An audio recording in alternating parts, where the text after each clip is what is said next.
저는 남겠습니다. 혼자여도 괜찮아요. 여기가 제 자리니까. 순자 씨, 큰 리조트가 들어온다네. 민박들은 다 정리해야 할 수도 있어. 마을 이장 오정태의 목소리는 낮았지만 그 안에 담긴 무게는 결코 가볍지 않았습니다. 김순자는 손에 쥔 도끼를 내려놓지 않은 채 그를 바라봤습니다. 장작 패는 소리가 멎자 산골 마을 특유의 고요함이 한꺼번에 쏟아져 내렸습니다.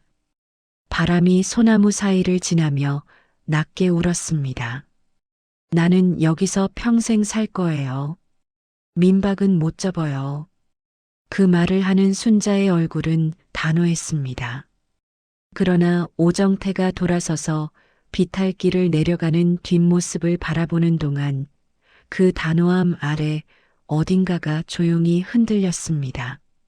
순자는 그것을 느꼈지만 인정하지 않았습니다. 도끼를 들어 장작 위에 내리꽂았습니다.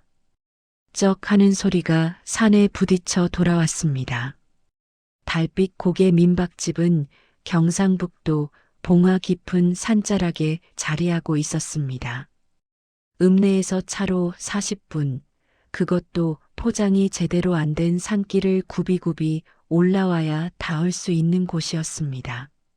내비게이션이 가끔 엉뚱한 방향을 가리키는 바람에 처음 오는 손님들은 대부분 전화를 한 번씩 더 했습니다. 순자는 그때마다 같은 말을 했습니다. 소나무 색으로 지나서 돌담 보이면 거기에요. 그 말을 듣고 찾아온 손님들은 하나같이 마당에 들어서며 감탄을 내뱉었습니다. 민박집은 오래된 한옥을 손본 구조였습니다. 지붕은 함석으로 바뀌었지만 기둥과 마루는 원래 것을 살렸습니다. 마당 한쪽에 장독대가 있었고 그 옆으로 텃밭이 이어졌습니다. 고추, 깻잎, 방울토마토, 계절마다 다른 것들이 자랐습니다. 방은 3칸이었습니다. 모두 온돌방이었고 이불은 솜이불이었습니다. 전기장판 없이도 아랫목이 따뜻했습니다. 욕실에는 샤워기만 있었고 욕조는 없었습니다. 그래도 찾아오는 사람들은 그것을 불편하다 하지 않았습니다. 오히려 그 단출함이 좋아서 온다는 사람이 많았습니다. 순자가 이 집에서 산 건 35년이 넘었습니다. 28배 시집 와서 남편 기석 씨와 함께 이 집을 고쳤습니다. 처음엔 그냥 살림집이었습니다. 민박을 시작한 건 기석 씨가 50이 넘어서였습니다. 아이들이 다 도시로 나가고 나니 방이 남았고 남는 방에 사람을 들이면 어떻겠냐고 기석 씨가 먼저 꺼냈습니다. 처음엔 주변 사람 소개로 한두 팀씩 받다가 어느 순간부터 입소문이 났습니다. 밥이 맛있다는 소문이었습니다. 순자의 밥상에는 사온 것이 없었습니다. 텃밭에서 난 것, 직접 담근 것, 뒷산에서 뜯은 것으로 차렸습니다. 그 밥상을 먹고 나면 한 그릇을 더 찾는 손님이 많았습니다. 기석 씨가 먼저 간 건 5년 전이었습니다. 봄의 갑작스러운 심장 발작이었습니다. 병원에 닿기도 전에 눈을 감았습니다. 순자는 그 이후로 울 틈이 없었습니다. 혼자 장작을 패야 했고, 혼자 밥을 지어야 했고, 혼자 방을 닦아야 했습니다. 사람들은 그만하라고 했습니다. 자식들도 도시로 올라오라고 했습니다. 순자는 고개를 저었습니다. 이 집을 닫으면 기석 씨와 함께 만든 것이 사라지는 것 같았습니다. 남편의 흔적이 이 집 곳곳에 있었습니다. 마당 귀퉁이 돌담은 기석 씨가 직접 쌓은 것이었고 부엌 선반은 둘이서 같이 달았습니다. 마루에 긁힌 자국 하나도 기억이 있었습니다. 그래서 순자는 계속 문을 열었습니다. 하루 일과는 새벽 5시에 시작됐습니다. 먼저 마당에 나가 하늘을 봤습니다. 날씨를 가늠하는 것이었습니다. 그 다음 장작을 몇 개 쪼갰습니다. 아궁이에 불을 지피고 솥에 물을 올렸습니다. 된장찌개를 끓이면서 텃밭을 한 바퀴 돌았습니다. 손님이 있는 날은 아침 8시에 밥상을 차렸습니다. 손님이 떠나면 방을 쓸고 이불을 햇볕에 널었습니다. 오후에는 장을 보러 읍내를 내려가거나 뒷산에 올라 나무를 뜯었습니다. 저녁엔 혼자 밥을 먹고 마루에 앉아 산 그림자가 짙어지는 걸 바라봤습니다. 별이 뜨면 그제야 방으로 들어갔습니다. 그것이 순자의 하루였습니다. 단조롭다면 단조로운 삶이었습니다. 그러나 순자에게 그 단조로움은 불행이 아니었습니다. 반복되는 것들 안에서 그녀는 기석 씨를 매일 떠올렸고 그 기억 속에서 살았습니다. 오정태가 리조트 얘기를 처음 꺼낸 건 그날이 처음이 아니었습니다. 3달 전부터 소문은 돌고 있었습니다. 도시 자본이 들어와 봉화 산골에 대형 리조트를 짓는다는 이야기였습니다. 처음엔 뜬 소문인 줄 알았습니다. 그러나 한 달 전 마을 회관에 관계자들이 찾아와 설명회를 열면서 소문이 현실로 굳어졌습니다. 리조트 부지에 포함된 땅 주인들에게는 시세보다 높은 보상금이 제시됐습니다.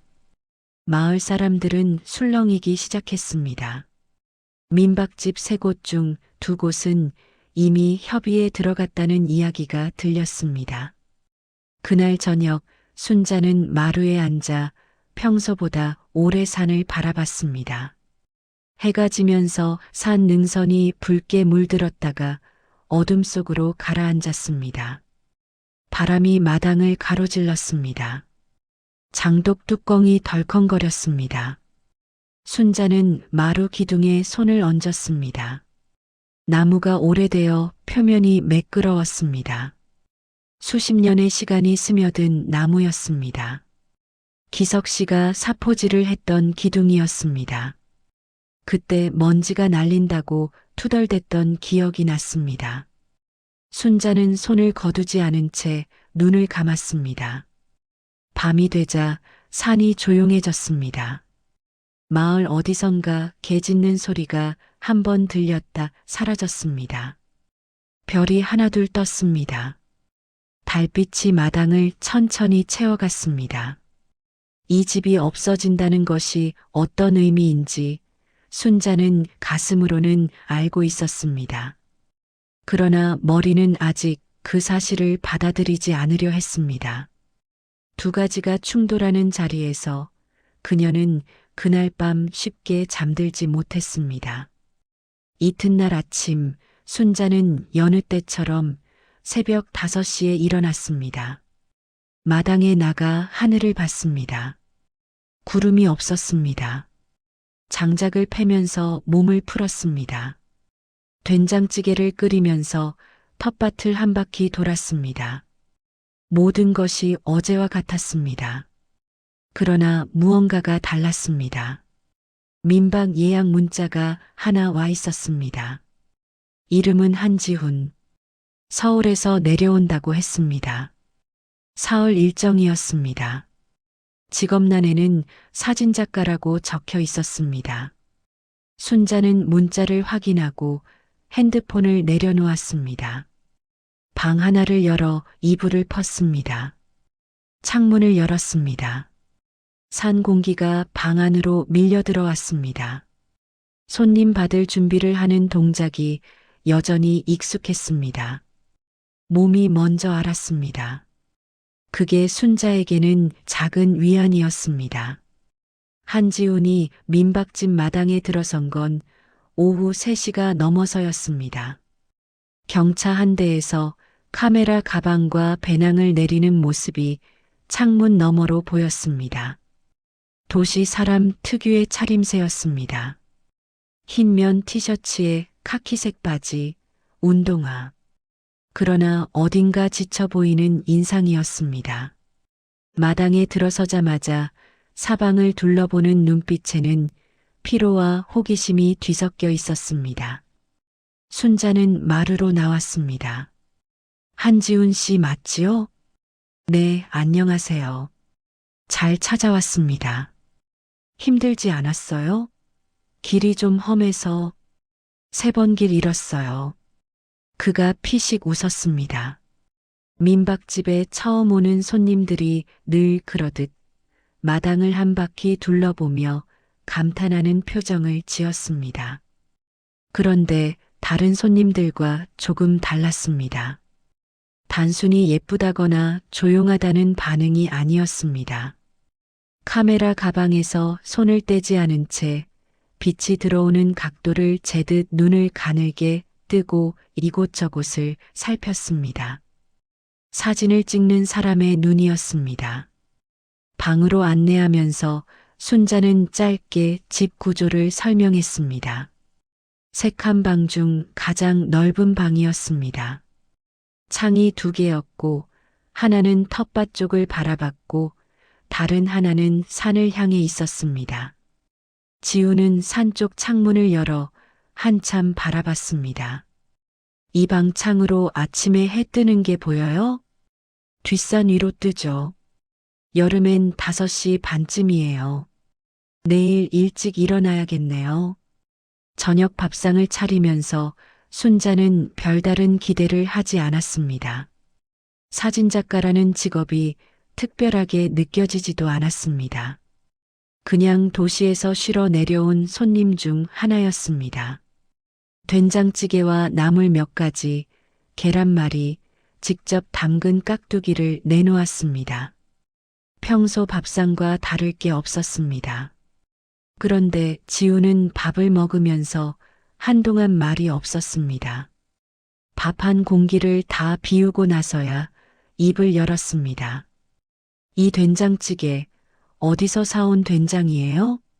직접 담갔죠. 3년 된 거예요. 그래서 이 맛이 나는구나. 그리고 잠깐 뜸을 들이다 덧붙였습니다. 이 집 오래됐죠?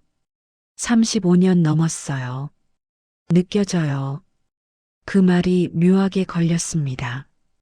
느껴진다는 것이 어떤 의미인지 순자는 물어보지 않았습니다. 그러나 그 말이 저녁 내내 머릿속에 맴돌았습니다. 다음 날 아침, 지우는 정말 해 뜨기 전에 일어났습니다. 순자가 아궁이에 불을 지피는 소리에 방문이 열렸습니다.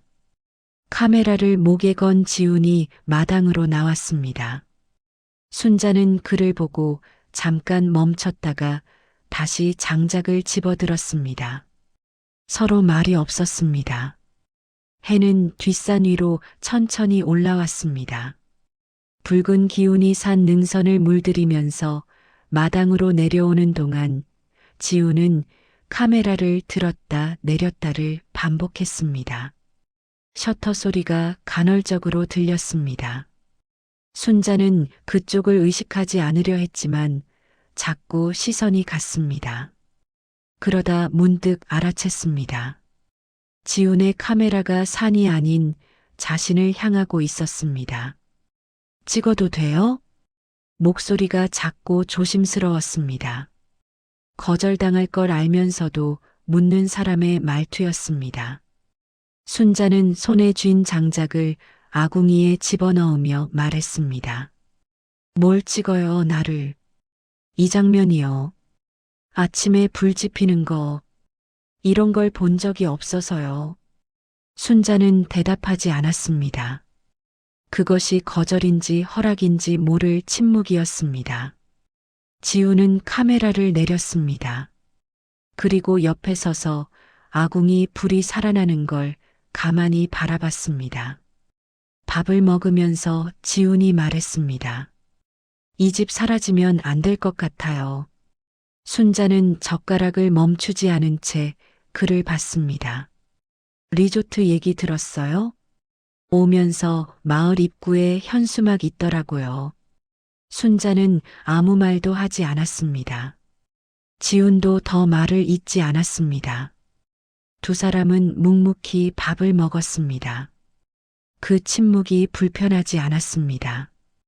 오히려 무언가를 같이 생각하는 사람들의 침묵 같았습니다. 오후에 지훈이 제안을 꺼냈습니다.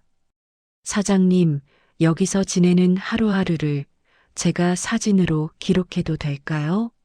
아침부터 저녁까지. 특별한 거 말고 그냥 일상이요. 순자는 마루에 앉아 콩을 고르다가 손을 멈췄습니다. 그걸 왜요? 사라지기 전에 남겨두고 싶어서요. 아, 사라진다는 건 아니고요. 그냥 이런 삶이 어딘가에 기록되어야 할 것 같아서요.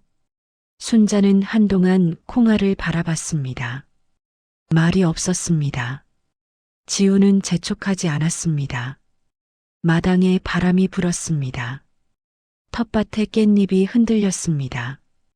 거추장스럽게 따라다니지 마요. 그것이 순자의 허락이었습니다. 짧고 퉁명스러운 허락이었지만 지우는 그 말을 듣고 살짝 웃었습니다. 그날 오후부터 셔터 소리가 민박집 곳곳에서 들리기 시작했습니다. 된장독을 닦는 순자의 손, 텃밭에 물을 주는 뒷모습, 저녁 해가 기울 때 마루에 앉아 산을 바라보는 옆 얼굴. 지우는 말을 걸지 않았습니다. 그냥 거기 있었습니다. 그 존재감이 신기하게도 거슬리지 않았습니다. 이틀째 저녁 지훈이 노트북을 열어 사진을 정리하는 걸 순자가 지나치다 봤습니다.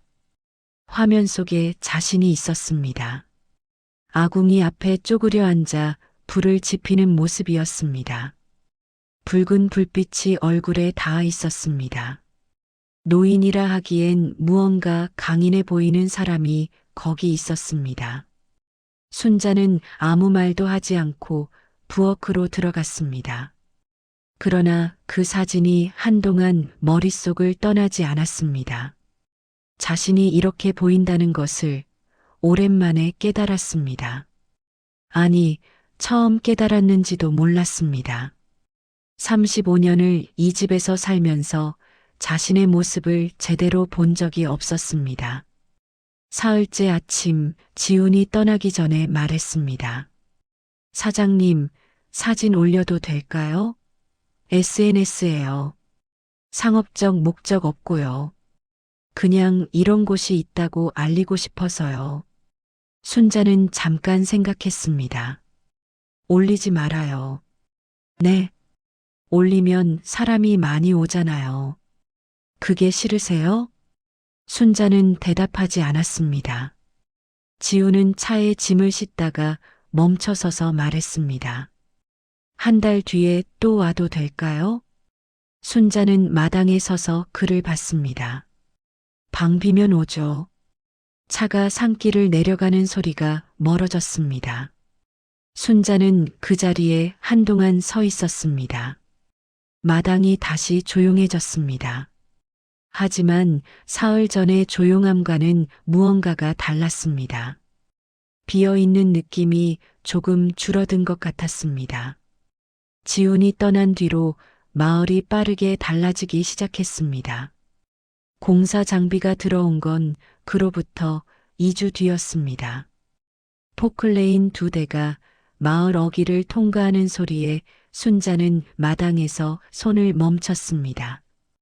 기계 소리는 산에 부딪혀 메아리처럼 돌아왔습니다. 뒷산 위로 흰 먼지가 피어오르는 게 보였습니다. 이틀 뒤 마을 위쪽에 살던 임씨 부부가 이사를 했습니다. 트럭 한 대에 살림을 싣고 내려가는 모습을 순자는 멀리서 봤습니다. 임씨 아주머니가 마을 어귀를 돌아 한번 뒤를 돌아봤습니다. 그 뒷모습이 오래 눈에 남았습니다. 30년 넘게 이웃이었던 사람이었습니다. 명절마다 떡을 나눠 먹고 여름이면 평상에 앉아 수박을 쪼개던 사람이었습니다. 그 뒤로 한 집이 더 떠났습니다. 그 다음 주엔 또 한 집이 떠났습니다. 민박집도 마찬가지였습니다. 아래쪽에 있던 정씨 민박은 보상 협의를 마쳤다는 소문이 돌았습니다. 20년 넘게 운영하던 곳이었습니다. 정 씨는 순자를 마주쳤을 때 눈을 피했습니다. 미안함 때문인지 부러움 때문인지 알 수 없었습니다. 오정태 이장이 다시 찾아온 건 그 주 목요일이었습니다. 이번엔 혼자가 아니었습니다. 리조트 측 담당자라는 젊은 남자가 함께였습니다. 양복 차림에 서류 봉투를 들고 있었습니다. 마당에 서서 명함을 내밀었습니다. 순자는 받지 않았습니다. 오정태가 조용히 말했습니다. 순자 씨, 일단 들어봐요. 조건이 나쁘지 않아. 담당자는 보상금 액수를 말했습니다. 순자는 들었습니다. 귀에 들어오긴 했지만 그 숫자가 무엇을 의미하는지 실감이 나지 않았습니다. 그저 큰 숫자라는 것만 알았습니다. 생각해 볼게요. 그것이 순자의 대답이었습니다. 담당자는 명함을 마루 위에 올려두고 돌아갔습니다. 오정태는 가다가 한번 돌아봤습니다. 표정이 복잡했습니다. 그날 저녁 읍내에 사는 친구 박미선에게서 전화가 왔습니다. 순자야, 너 어쩔 거야? 소문 들었어. 조건 좋다며. 아직 모르겠어. 이 나이에 힘들게 혼자 할 것 없잖아.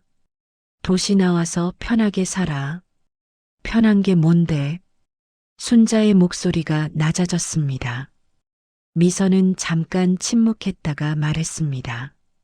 기석이 오빠 없이 거기 혼자 있는 거 쓸쓸하지도 않아? 전화를 끊고 나서 순자는 한동안 핸드폰을 손에 쥔 채 앉아 있었습니다. 쓸쓸하지 않느냐고 했습니다. 당연히 쓸쓸했습니다.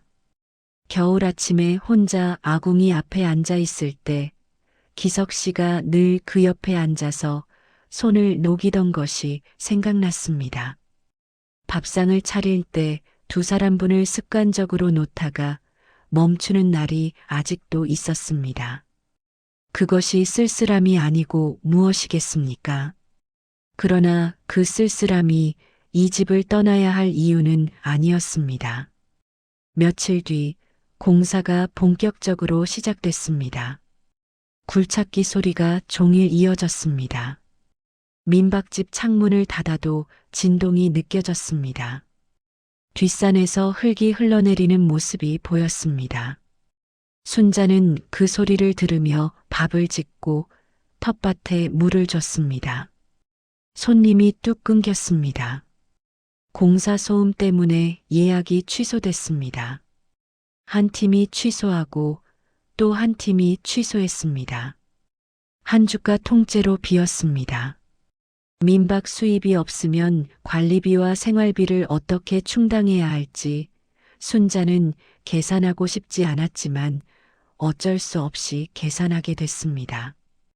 오정태가 세 번째로 찾아왔을 때 그는 계약서를 가지고 왔습니다. 순자 씨, 이번 달 안에 결정해야 해. 다음 달부터 공사 범위가 넓어지거든. 그 전에 결정하는 게 조건도 더 나아. 순자는 계약서를 받아들었습니다.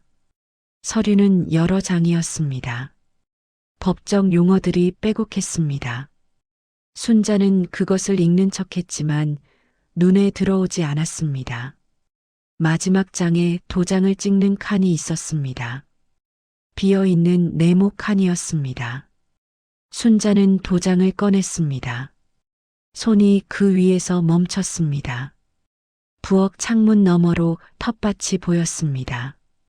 고추가 빨갛게 익어 있었습니다.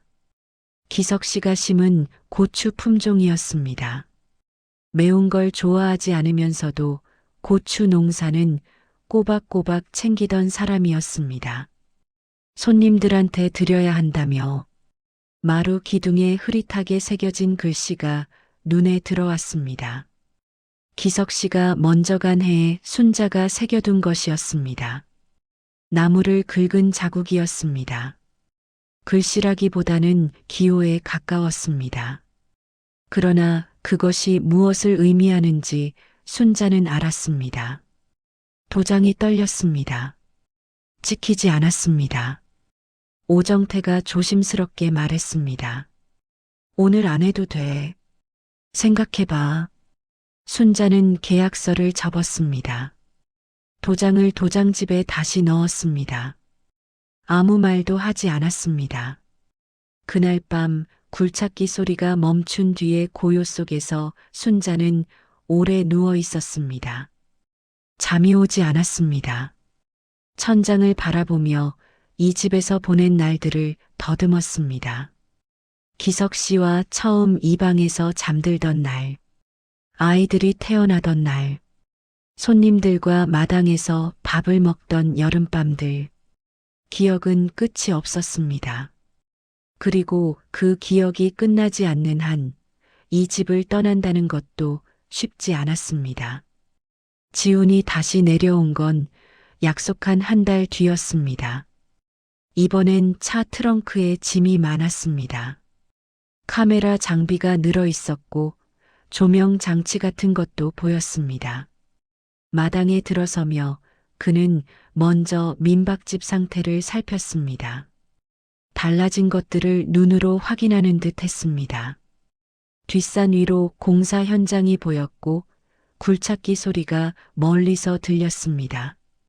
많이 진행됐네요. 순자는 짧게 고개를 끄덕였습니다. 저녁을 먹으면서 지훈이 꺼냈습니다. 사장님, 저번에 찍은 사진들 있잖아요. 그냥 두기 아까워서요. 올리지 말라고 했잖아요. 알아요. 근데 한 장만요. 딱 한 장. 순자는 젓가락을 내려놓고 그를 봤습니다. 뭘 올리려고요? 지우는 핸드폰을 꺼내 화면을 보여줬습니다. 아침 아궁이 앞의 사진이었습니다. 그때 봤던 바로 그 사진이었습니다. 붉은 불빛이 순자의 얼굴을 감싸고 있었고 주변으로 나무 기둥과 낡은 붓두막이 보였습니다. 사진 속 공기가 느껴질 것 같았습니다. 순자는 한동안 그 사진을 바라봤습니다. 올리면 뭐가 달라져요? 달라질 수도 있고 아닐 수도 있어요. 근데 달라지지 않아도 이 사진이 어딘가에 남는 건 의미 있다고 생각해요. 순자는 더 말하지 않았습니다. 지우는 그것을 허락으로 받아들이지 않았습니다. 저녁을 다 먹은 뒤에도 기다렸습니다. 한참 뒤 순자가 말했습니다. 한 장만이요. 지훈이 사진을 올린 건 그날 밤이었습니다. 제목은 길지 않았습니다. 산골 민박집 주인의 하루. 설명도 짧게 달았습니다. 경북 봉화의 작은 민박집. 새벽 5시에 불을 지피고 하루를 시작하는 사람. 그것이 전부였습니다. 다음 날 아침 지훈이 눈을 비비며 나왔습니다. 사장님, 지금 댓글이 몇 개 달렸는지 알아요? 순자는 아침 된장찌개를 끓이면서 고개를 들지 않았습니다. 모르죠. 3,000개요. 순자는 국자를 멈췄습니다. 뭐라고요? 어젯밤에 올렸는데 아침에 일어나 보니까 공유가 엄청 됐어요. 순자는 국자를 솥에 걸쳐두고 손을 닦으며 나왔습니다. 지훈이 핸드폰 화면을 보여줬습니다. 댓글 창을 스크롤하니 끝이 보이지 않았습니다. 저는 이런 데서 일주일만 살고 싶어요. 아, 눈물 난다. 우리 할머니 생각난다. 예약 어디서 해요? 진짜 있는 곳이에요? 순자는 화면을 보다가 지훈에게 핸드폰을 돌려줬습니다. 이게 다 진심이에요? 그럼요. 도시 사람들이 이런 거 좋아해요? 좋아하는 게 아니라 그리워하는 거예요. 그 말이 순자의 가슴에 조용히 박혔습니다. 그리워한다는 것. 자신이 매일 당연하게 여기는 이 아침이 누군가에게는 그리움의 대상이라는 것. 그것이 선뜻 이해되지 않았습니다. 그러나 부정하기도 어려웠습니다. 화면 속 댓글들이 거짓처럼 보이지 않았기 때문이었습니다. 그날 오후부터 문자가 들어오기 시작했습니다. 처음엔 한두 개였습니다. 예약 문의였습니다. 그 다음 날 5개가 왔습니다. 이틀 뒤엔 10개가 넘었습니다. 전화도 왔습니다. 서울, 대전, 부산, 광주, 지역도 다양했습니다. 나이대도 달랐습니다. 20대 여행자도 있었고 은퇴한 부부도 있었습니다. 순자는 문자를 받을 때마다 잠깐씩 멈췄습니다. 공사 소음으로 예약이 끊기던 민박집에 갑자기 사람들이 오고 싶다고 연락해 오고 있었습니다. 그 현실이 아직 실감나지 않았습니다. 지우는 예약 방법을 정리해 줬습니다. 언제 방이 비는지, 몇 명이 들어올 수 있는지, 식사는 어떻게 하는지. 순자는 그가 하는 대로 따라하면서 조금씩 감을 잡기 시작했습니다. 저녁에 마루에 앉아 두 사람은 나란히 산을 바라봤습니다. 공사 소리가 멎은 뒤에 고요였습니다. 별이 나오기 시작했습니다. 지훈이 말했습니다. 사장님, 이제 어쩔 거예요? 뭐요? 계약서요. 순자는 무릎 위에 올려놓은 손을 내려다봤습니다. 거칠어진 손이었습니다. 50년 가까이 일한 손이었습니다. 아직 모르겠어요. 그러나 그 대답의 온도가 며칠 전과는 달랐습니다. 리조트 측의 최종 통보는 목요일 오후에 왔습니다. 담당자가 직접 찾아온 것이 아니라 문자로 왔습니다. 이번 주 금요일까지 계약 여부를 결정해달라는 내용이었습니다. 그 이후에는 조건이 달라질 수 있다는 말이 마지막에 붙어 있었습니다. 문자는 짧고 사무적이었습니다. 순자는 그 문자를 읽고 핸드폰을 식탁 위에 내려놓았습니다. 금요일이면 이틀이었습니다. 지우는 그날 오전 서울로 올라간 상태였습니다. 떠나면서 말했습니다. 무슨 결정을 하든 잘 생각하셔서 하세요. 그 말 외에 다른 말은 없었습니다. 설득하거나 만류하지 않았습니다. 그것이 순자는 고마웠습니다. 선택은 자신이 해야 했습니다. 오정태가 저녁에 찾아왔습니다. 걱정이 가득한 얼굴이었습니다. 마루에 앉자마자 입을 열었습니다. 순자 씨 사진인지 뭔지 그거 화제됐다는 거 나도 들었어. 근데 SNS 유행이 민박집 살려주진 않아. 현실적으로 생각해. 순자는 차를 내오며 말했습니다. 그럴 수도 있죠. 예약 몇 개 들어온다고 리조트랑 맞설 수 있겠어. 저쪽은 자본이 달라. 순자 씨 나이도 있고 혼자서 언제까지 할 거야. 순자는 찻잔을 두 손으로 감쌌습니다. 따뜻했습니다. 이장님은 떠나고 싶어요? 오정태가 멈췄습니다. 나야 이장이니까 마을 있어야 있지. 그럼 이장님은 마을 지키고 나는 민박 지키면 되는 거 아닌가요? 오정태는 한동안 말이 없었습니다. 찻잔을 들었다 내려놓았습니다. 무서운 소리 하는구먼. 무서운 소리요? 혼자 남으면 외로울 텐데. 순자는 창밖을 봤습니다. 마당 위로 달이 올라오고 있었습니다. 날이 맑아서 달빛이 선명했습니다. 돌담 그림자가 마당에 길게 드리워졌습니다. 기석이 없어도 안 떠났어요. 이제 와서 집이 힘들다고 떠나겠어요. 오정태는 그 말을 듣고 더 설득하지 않았습니다. 차를 다 마시고 자리에서 일어나며 말했습니다. 마음 정했으면 하는 수 없지. 근데 힘들면 연락해. 그가 돌아가고 나서 순자는 오래 마루에 앉아 있었습니다. 이틀이 남아 있었습니다. 그 이틀 동안 예약 문자가 계속 들어왔습니다. 주말 포함 다음 달까지 방이 꽉 찰 것 같았습니다.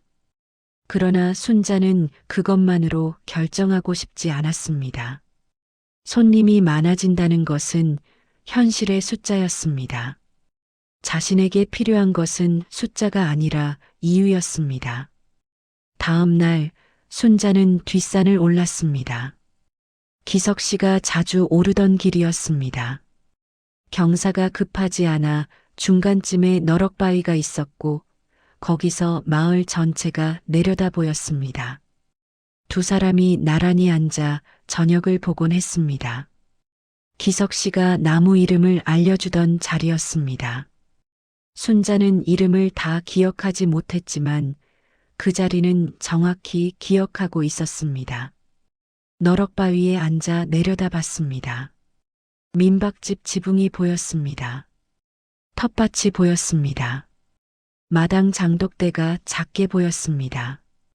그 옆으로 빈집이 된 임신애가 보였고 그 너머로 공사 현장에 흰 먼지가 피어오르고 있었습니다. 순자는 한동안 그 풍경을 봤습니다.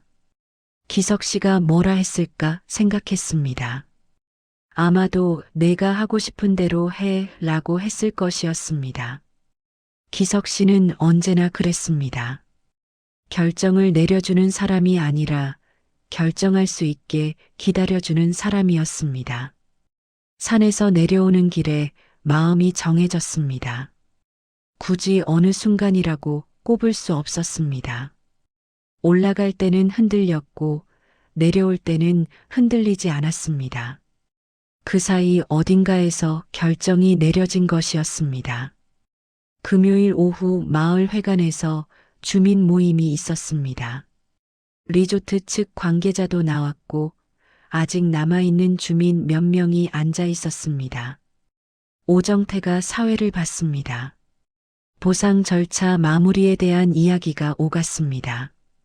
남은 땅에 대한 협의가 있었습니다. 관계자가 물었습니다. 달빛 고개 민박집 쪽은 어떻게 하실 건가요?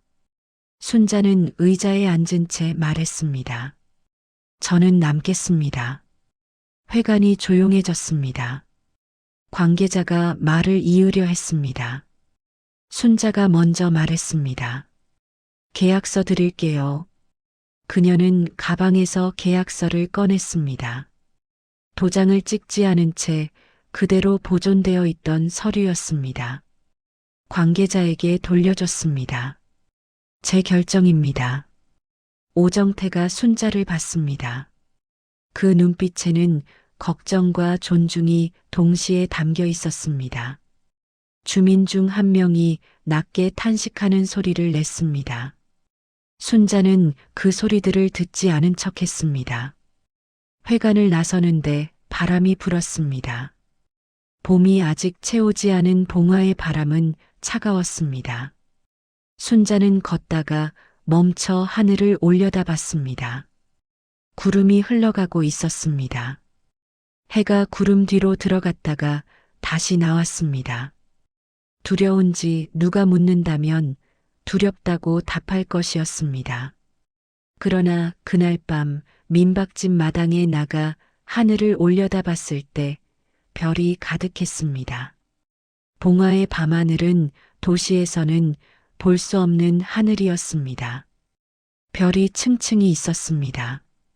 달빛이 지붕을 비추었습니다. 순자는 그 자리에 서서 오래 하늘을 바라봤습니다. 두려움이 없어진 것이 아니었습니다. 다만 처음으로 두려움보다 확신이 크다는 것을 느꼈습니다. 이 마당이 있어야 한다는 확신. 이 지붕 아래 불이 켜져 있어야 한다는 확신. 그것으로 충분했습니다. 민박집에 첫 손님이 온 건 결정을 내리고 나서 열흘 뒤였습니다. 예약 문자를 보낸 사람은 서울에 사는 은퇴한 부부였습니다. 남편은 35년 직장 생활을 마치고 퇴직한 지 석 달 됐다고 했고, 아내는 조용한 데서 며칠 쉬고 싶다고 했습니다. 도착 시간은 오후 2시였는데 실제로는 4시가 넘어서 왔습니다. 길을 잃었다는 전화가 2번 왔습니다. 순자는 익숙하게 안내했습니다. 소나무 색으로 지나서 돌담 보이면 거기라고. 마당에 들어선 부부는 차에서 내리자마자 멈췄습니다. 아내가 먼저 말했습니다. 어머, 진짜 있네.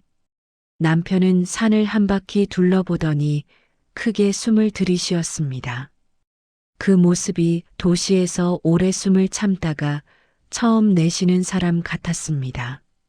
순자는 그 모습을 보며 짧게 웃었습니다. 처음 오는 손님들이 늘 그랬습니다. 마당에 발을 들이는 순간 무언가가 풀리는 표정이었습니다. 방으로 안내하고 차를 내왔습니다. 부부는 마루에 나란히 앉아 산을 바라봤습니다.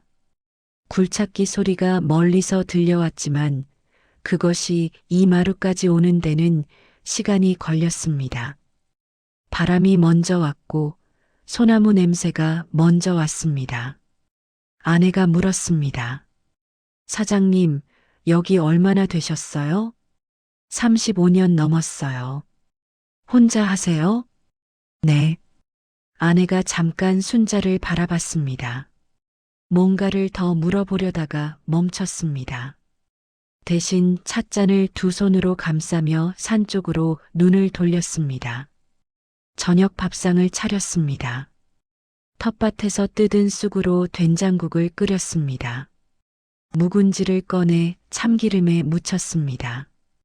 달걀찜을 했고 고사리나물을 볶았습니다. 공들인 상차림이 아니었습니다. 그냥 순자의 저녁이었습니다. 두 사람분이 더 늘었을 뿐이었습니다. 부부는 밥을 먹으면서 말이 없었습니다. 처음엔 조용해서 이상한가 싶었습니다. 그러나 이내 알았습니다. 두 사람이 조용히 먹는 것이 아니라 조용히 음미하고 있었습니다. 남편이 된장국을 한 숟가락 떠서 한동안 입에 담고 있었습니다. 아내는 고사리나물을 한번 먹고 나서 순자를 봤습니다. 이거 직접 뜯으신 거예요? 뒷산에서요. 언제요? 오늘 아침에요.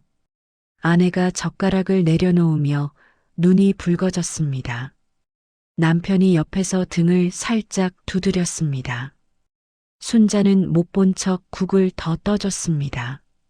밥을 다 먹고 나서 남편이 말했습니다.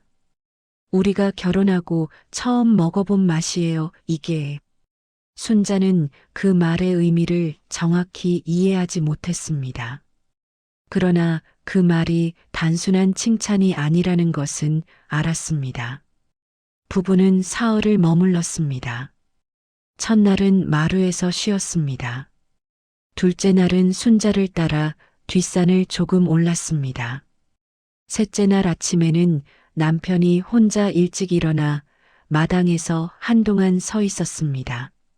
순자가 아궁이를 지피는 동안 그가 옆에 쪼그려 앉아서 불 피우는 걸 바라봤습니다. 아무 말도 하지 않았습니다. 그냥 거기 있었습니다. 떠나는 날 아내가 순자 손을 잡았습니다. 또 와도 돼요? 방 비면 오세요. 차가 산길을 내려가는 걸 순자는 마당에서 바라봤습니다. 손을 흔들었습니다. 차가 소나무 사이로 사라졌습니다. 마당이 다시 조용해졌습니다. 순자는 그 자리에 한동안 서 있었습니다. 비어 있는 것 같지 않았습니다. 그 다음 주말에는 3명이 왔습니다. 사진 동호회 회원들이었습니다. 지훈의 사진을 보고 직접 찾아왔다고 했습니다. 카메라를 하나씩 목에 걸고 마당에 들어서면서 셔터를 눌러댔습니다. 장독대, 돌담, 텃밭, 처마 끝에 걸린 고추 엮음. 순자는 처음엔 그 시선들이 어색했습니다. 자신의 일상이 사진 찍힐 만한 것이라는 게 아직 낯설었습니다. 그러나 그들이 저녁을 먹으면서 나누는 이야기를 들으며 조금씩 달라졌습니다. 한 명이 말했습니다. 요즘 사진을 찍으러 다녀도 이런 데가 없다고. 다 꾸며진 곳이라고. 여기는 꾸민 게 없다고. 그 말이 칭찬인지 아닌지 순자는 처음에 몰랐습니다. 그러나 그것이 칭찬이라는 것을 저녁이 끝날 무렵에 알았습니다. 꾸미지 않아도 된다는 것. 그냥 살던 대로 살면 된다는 것. 그것이 이 민박집이 가진 것이었습니다. 읍내 친구 박미선이 올라온 건 그 다음 주였습니다. 식당 쉬는 날을 이용해서 올라왔다고 했습니다. 손에는 순자가 좋아하는 식혜 한 병이 들려 있었습니다. 마당에 들어서며 공사 소리를 한번 듣더니 인상을 찌푸렸습니다. 이 소음을 어떻게 견뎌? 며칠 지나니까 익숙해지더라고. 두 사람은 마루에 앉아 식혜를 나눠 마셨습니다.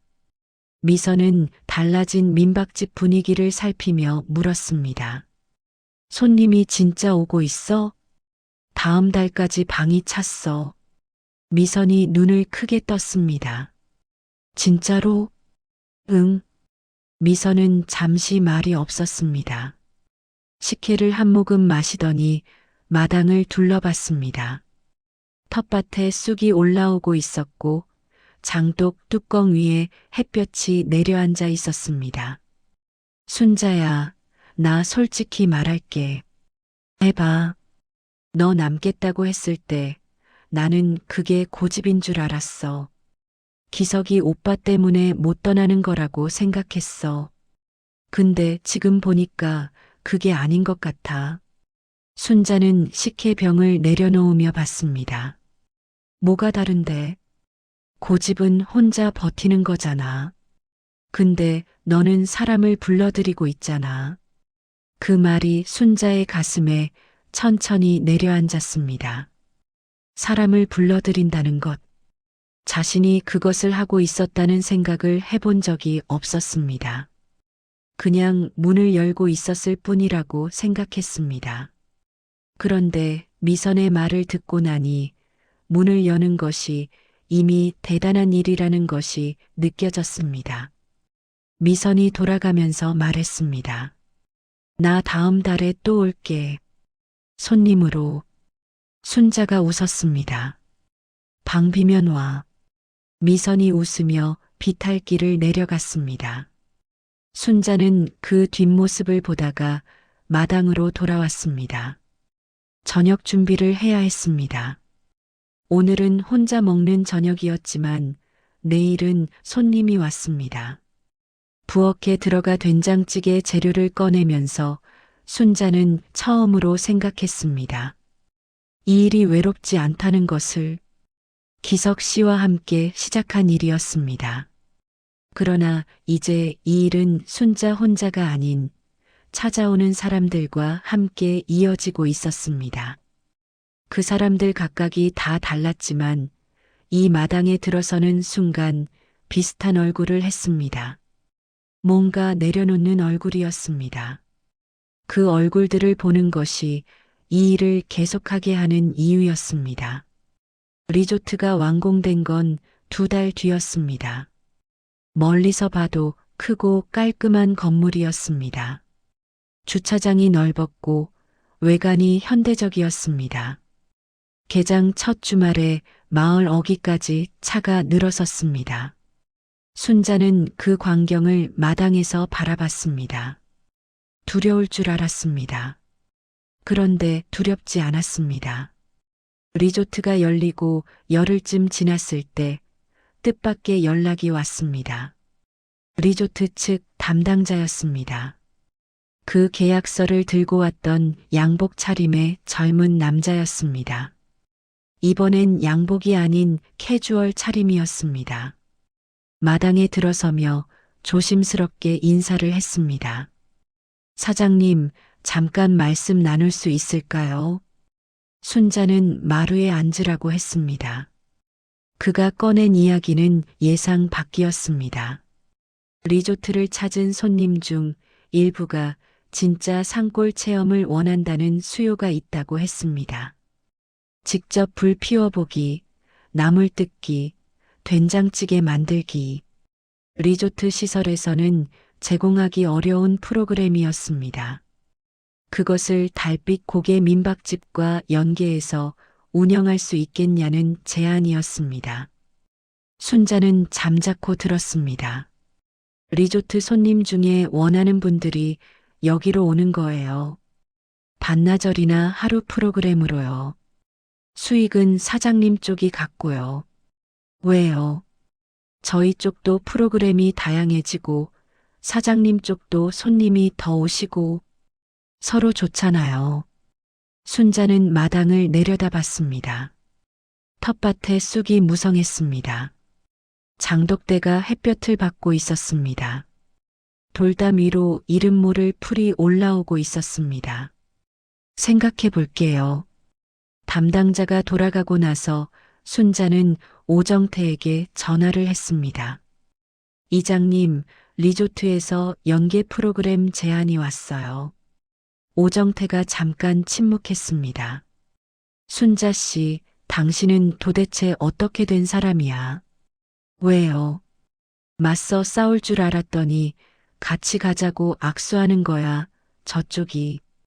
순자는 전화기를 쥔 채 피식 웃었습니다. 그것이 승리인지 아닌지 순자는 몰랐습니다. 리조트가 없어진 것도 아니었고 마을이 예전으로 돌아간 것도 아니었습니다. 떠난 이웃들은 돌아오지 않았습니다. 임씨 부부의 빈집에는 아직 불이 켜지지 않았습니다. 그러나 달빛 고개 민박집의 굴뚝에서는 여전히 연기가 올라왔습니다. 그것으로 충분했습니다. 봄이 두 번째로 왔습니다. 작년 봄에는 공사 먼지가 산을 덮었습니다. 올 봄에는 그 먼지가 가라앉고 새잎이 올라왔습니다. 리조트 건물 주변으로 심어둔 어린 나무들이 잎을 틔웠고 순자의 텃밭에는 쑥과 냉이가 먼저 나왔습니다. 뒷산에는 진달래가 능선을 따라 붉게 피었습니다. 순자는 여전히 새벽 5시에 일어났습니다. 달라진 것은 없었습니다. 마당에 나가 하늘을 보고 장작을 패고 아궁이에 불을 지폈습니다. 그 순서는 35년째 변하지 않았습니다. 다만 그 행동 하나하나가 예전과 다르게 느껴지는 날이 많아졌습니다. 무겁지 않았습니다. 오히려 가벼웠습니다. 이것이 자신의 자리라는 것이 몸에 새겨진 사람의 가벼움이었습니다. 리조트 연계 프로그램은 그달부터 시작됐습니다. 첫날 리조트 손님 5명이 민박집 마당으로 들어왔습니다. 모두 도시 사람이었습니다. 직장인, 주부, 대학원생, 나이도 달랐습니다. 순자는 그들에게 앞치마를 나눠줬습니다. 텃밭에서 쑥을 뜯는 것부터 시작했습니다. 처음엔 어색했습니다. 쑥을 어떻게 뜯는지 몰라 엉뚱한 풀을 뽑는 사람이 있었습니다. 된장을 풀 때 너무 많이 넣어 짜게 만드는 사람이 있었습니다. 아궁이 앞에서 뒤로 물러서는 사람도 있었습니다. 불이 무섭다고 했습니다. 순자는 서두르지 않았습니다. 하나씩 알려줬습니다. 쑥은 줄기 아래를 잡고 끊어야 한다고. 된장은 먼저 국물에 풀어야 한다고. 아궁이 불은 처음엔 멀리서 보다가 익숙해지면 가까이 가면 된다고. 그들이 직접 끓인 된장찌개를 마당 평상에서 함께 먹었습니다. 한 사람이 말했습니다. 이거 제가 끓인 게 맞아요? 이렇게 맛있을 수가 없는데. 순자가 말했습니다. 재료가 좋으면 맛이 나죠. 재료요? 손으로 뜯어온 쑥이잖아요. 그 말에 평상에 앉은 사람들이 웃었습니다. 소리내어 웃는 웃음이었습니다. 마당이 그 소리로 채워졌습니다. 공사 소음이 잦아든 봉화의 봄 공기 속에서 웃음소리가 산을 울렸습니다. 순자는 그 소리를 들으며 된장찌개를 떠먹었습니다. 지훈이 내려온 건 프로그램이 시작되고 한 달 뒤였습니다. 이번엔 카메라 대신 작은 배낭 하나만 들고 왔습니다. 마당에 들어서면서 말했습니다. 이번엔 그냥 쉬러 왔어요. 순자는 웃으며 방을 열었습니다. 지우는 짐을 풀고 마루에 나와 앉았습니다. 카메라 없이 산을 바라보는 그의 얼굴이 전보다 편안해 보였습니다. 저녁을 먹으면서 그가 물었습니다. 요즘 어때요? 바빠졌어요. 좋게 바쁜 거예요? 순자는 잠깐 생각했습니다. 처음엔 몰랐는데 사람 오는 게 기다려지더라고요. 지훈이 고개를 끄덕였습니다. 사장님 사진 올린 거 지금도 계속 사람들이 공유하더라고요. 작년에 올렸는데 아직도요. 그게 뭔 의미가 있나요? 사라지지 않는다는 거잖아요. 그 말이 밥상 위에 조용히 놓였습니다. 순자는 그 말을 받아들며 국을 한 숟가락 떴습니다. 뜨거웠습니다. 사라지지 않는다는 것. 기석 씨가 간 뒤로 순자가 가장 두려워한 것이 그것이었습니다. 자신이 여기서 살았다는 것이, 기석 씨와 함께 이 집을 읽었다는 것이 사라지는 것. 아무도 기억하지 않는 것. 그런데 지금 이 민박집에는 사람들이 오고 있었습니다. 그들이 이 된장찌개를 먹고, 이 마루에서 산을 바라보고, 이 뒷산에서 나무를 뜯었습니다. 그리고 돌아가서 누군가에게 말했습니다. 그런 곳이 있다고, 그런 사람이 있다고. 그것이 사라지지 않는 방식이었습니다. 어느 주말 오후 마당 평상에 사람들이 모였습니다. 은퇴한 부부가 세 번째로 왔습니다. 사진 동호회 회원 중 2명이 따로 또 왔습니다. 리조트 프로그램으로 온 손님 중 1명이 그 다음 주에 개인 예약으로 다시 왔습니다.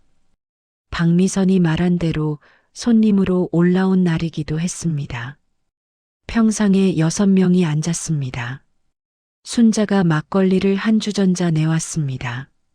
직접 담근 것은 아니었지만 읍내 양조장에서 가져온 것이었습니다. 안주는 두부김치였습니다. 묵은지를 볶아 두부와 함께 낸 것이었습니다. 해가 기울면서 산 그림자가 마당으로 내려왔습니다. 막걸리 잔이 오갔습니다. 이야기가 오갔습니다. 처음 만나는 사람들이었지만 어색함이 오래가지 않았습니다. 이 마당이 그렇게 만들었습니다. 낯선 사람들도 같은 밥을 먹고 같은 산을 보면 어느 순간 이야기가 트였습니다. 은퇴한 남편이 말했습니다. 여기 오면 서울 생각이 안 나요. 미선이 받았습니다. 그게 최고의 칭찬이에요. 웃음이 터졌습니다. 평상이 들썩였습니다. 순자는 그 옆에 앉아 막걸리 잔을 들었습니다. 산을 봤습니다. 진달래는 이미 졌고 연두빛 새잎이 능선을 따라 부드럽게 이어지고 있었습니다. 달이 아직 뜨지 않았지만 곧 뜰 것이었습니다. 달빛 고개에 달이 뜨면 지붕 위가 은빛으로 변했습니다. 기석 씨가 좋아하던 밤 풍경이었습니다. 늦게 시작해도 인생은 다시 피는 법이에요. 순자가 말했습니다. 누가 물어서 한 말이 아니었습니다. 그냥 나왔습니다. 막걸리 한 잔이 들어간 탓인지 달이 뜨려는 하늘 탓인지 알 수 없었습니다. 평상이 조용해졌습니다. 그 말이 공기 중에 떠 있었습니다. 잠시 뒤 미선이 순자 옆구리를 살짝 쳤습니다. 오늘 왜 이렇게 철학자야? 웃음이 다시 터졌습니다. 이번엔 더 크게 울렸습니다. 달이 떴습니다. 산 능선 위로 천천히 올라오는 달이었습니다. 크고 둥근 달이었습니다. 달빛이 지붕을 비추기 시작했습니다. 처마 끝이 은빛으로 물들었습니다. 마당의 장독대가, 돌담이, 텃밭이 하나씩 달빛 속으로 들어왔습니다. 누군가가 낮게 말했습니다. 이래서 달빛 고개구나. 순자는 대답하지 않았습니다. 기석 씨가 이 이름을 지은 것이었습니다. 달이 고개 위로 뜨는 모습이 이 집에서 가장 잘 보인다며 민박집 이름을 무엇으로 하냐고 둘이 한참 고민하다가 기석 씨가 먼저 말했습니다. 달빛 고개 민박집. 순자는 그냥 그걸로 하자고 했습니다. 다른 이름이 필요하지 않았습니다. 평상에 사람들이 앉아 달을 바라봤습니다. 막걸리 잔이 조용히 놓였습니다. 이야기도 잠시 멈췄습니다. 달빛이 마당을 채우는 동안 아무도 말하지 않았습니다. 그 고요가 불편하지 않았습니다. 오히려 다 같이 같은 것을 보는 사람들의 고요였습니다. 순자는 막걸리 잔을 두 손으로 감쌌습니다. 기석 씨가 보고 싶었습니다. 언제나 보고 싶었지만 오늘 밤은 특히 더 그랬습니다. 이 평상에 이 많은 사람이 앉아 같이 달을 보는 것을 기석 씨에게 보여주고 싶었습니다. 그러나 보여줄 수 없는 사람에게 보여주는 방법이 있다면 이렇게 계속 문을 열어두는 것이라는 생각이 들었습니다. 사람들이 이 마당에 들어오는 한 이 집은 살아있는 것이었습니다. 기석 씨가 함께 만든 것이 살아있는 것이었습니다. 달이 더 높이 올라갔습니다. 누군가가 잔을 들었습니다. 자연스럽게 다들 잔을 들었습니다.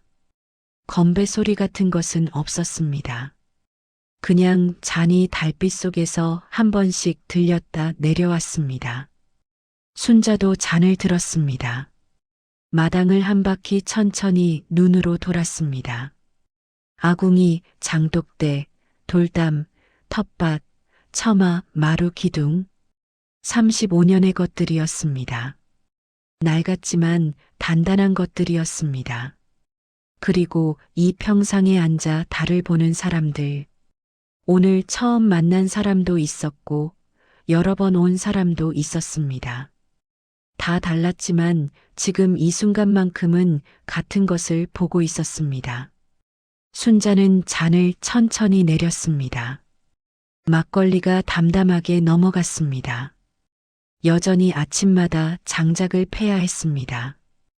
혼자 아궁이를 지펴야 했습니다. 무릎이 쑤시는 날도 있었고 손님이 없어 마당이 비는 날도 있었습니다. 쉬운 일이 아니었습니다. 앞으로도 쉬운 일이 아닐 것이었습니다. 그러나 혼자가 아니었습니다. 이 마당에 들어왔다 나간 사람들이 어딘가에 있었습니다. 그들이 이 집을 기억하는 한 이 집은 계속 존재했습니다. 그것이 순자가 문을 열고 있는 이유였습니다. 달빛이 지붕 위에 고요히 머물렀습니다. 마당에서 웃음소리가 다시 피어올랐습니다. 달빛 고개 민박집의 밤은 그렇게 깊어갔습니다.